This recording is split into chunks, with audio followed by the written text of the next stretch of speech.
that follow me are familiar with Nirvana, the rock band that was really, really popular in the 90s, the grunge band. Well, they released this album called Nevermind in the early 90s. And this is the album cover. The album cover is artistic, and I don't know what kind of image they were trying to convey, but it has a naked baby and a dollar bill. Well, this guy right here is the baby from the album cover, all grown up, and he's actually suing the band over sexual exploitation of himself. That's him in the water, you know. A lot of people are saying that this guy's actually probably one of those people who believes that the world is controlled by pedophiles, a cabal of pedophiles who are sucking babies' blood in order to have eternal life, you know, that conspiracy theory. But let me read the article. Nirvana says new lawsuit over Nevermind baby cover is strike 3. Lawyers acting for Nirvana have asked a judge to dismiss the second amended complaint filed by Spencer Elden over their Nevermind cover art.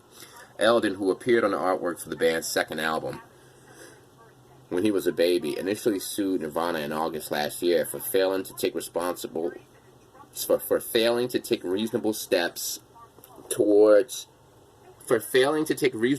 protect Spencer and prevent his widespread sexual exploitation and image trafficking. So basically he's suing the band because he's saying that they're not taking reasonable steps to protect his image for purposes of sexual exploitation and human trafficking. So he's basically saying, since he's naked as a baby on this picture, you can actually see his little wee-wee.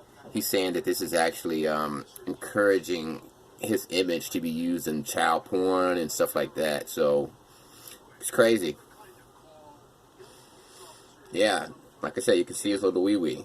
And I don't know, maybe he has a good point. I don't know. But, you know, it's funny because nowadays in 2022, album covers really don't mean anything. Back in the 90s, album covers still meant a lot. You know, people actually cared about album covers, and people would actually hang up their albums on a wall. And people and album covers would actually come with artwork. You would open up the album cover, and sometimes the linear notes would come with like a poster or some type of artwork. And people really cared about their artwork back then because people still bought physical copies. There was no such thing as streaming. So, what do you think?